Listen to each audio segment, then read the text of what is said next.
ಜೇವರ್ಗಿ ಪಟ್ಟಣದಲ್ಲಿ ಬುಧವಾರ ಇಡೀ ರಾತ್ರಿ ಸುರಿದ ಭಾರೀ ಮಳೆಯಿಂದಾಗಿ ಹಳ್ಳಕೊಳ್ಳಗಳು ಭರ್ತಿಯಾಗಿ ಸುತ್ತಲಿನ ನಗರ ಪ್ರದೇಶಗಳು ತುಂಬಿ ಹರಿಯುತ್ತಿರುವ ಕೊಳ್ಳಗಳು ಸುರಿಯುತ್ತಿರುವ ಮಳೆಗೆ ಜನರಲ್ಲಿ ಮತ್ತೆ ಆತಂಕ ದೂಡಿದೆ.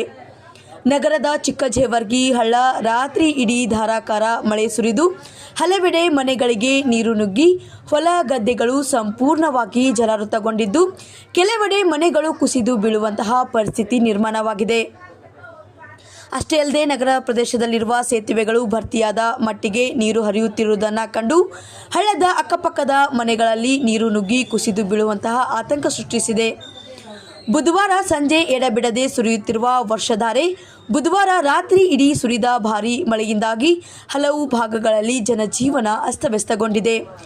ರಾತ್ರಿ ಇಡೀ ಸುರಿದ ಮಳೆಗೆ ಜೇವರ್ಗಿ ವ್ಯಾಪ್ತಿಯಲ್ಲಿ ಬರುವ ಹಾಲಗಡ್ಲ ಕೆರೆ ಭರ್ತಿಯಾಗಿ ಜೇವರ್ಗಿ ನಗರದತ್ತ ಆವರಿಸಿ ಚಿಕ್ಕಜೇವರ್ಗಿ ಜೋಪಡಪಟ್ಟಿ ಬುಗ್ಗಿ ಕಲಬುರಗಿ ಹೆದ್ದಾರಿ ಸೇತುವೆಯನ್ನು ತಲುಪಿ ಗಡ್ಡಿ ಹಳ್ಳದಿಂದ ಭೀಮಾ ನದಿಗೆ ತಲುಪುವುದು ಹಳ್ಳ ದಂಡಿಗಿರುವ ಕೃಷಿ ಭೂಮಿಗಳು ಜಲಾವೃತಗೊಂಡು ಬೆಳೆಗಳು ನಾಶವಾಗಿವೆ. ಮುಂಜಾಗೃತವಾಗಿ ತಾಲೂಕು ಆಡಳಿತ ಎಚ್ಚೆತ್ತುಕೊಂಡು ಯಾವುದೇ ಅನಾಹುತ ನಡೆಯದಂತೆ ನೋಡಿಕೊಳ್ಳುವಂತೆ ಜವಾಬ್ದಾರಿಯನ್ನು ವಹಿಸಬೇಕಾಗಿದೆ. ವರದಿಗಾರರು Lakshman Pawar, Indian public TV Kannada, Kalaburagi.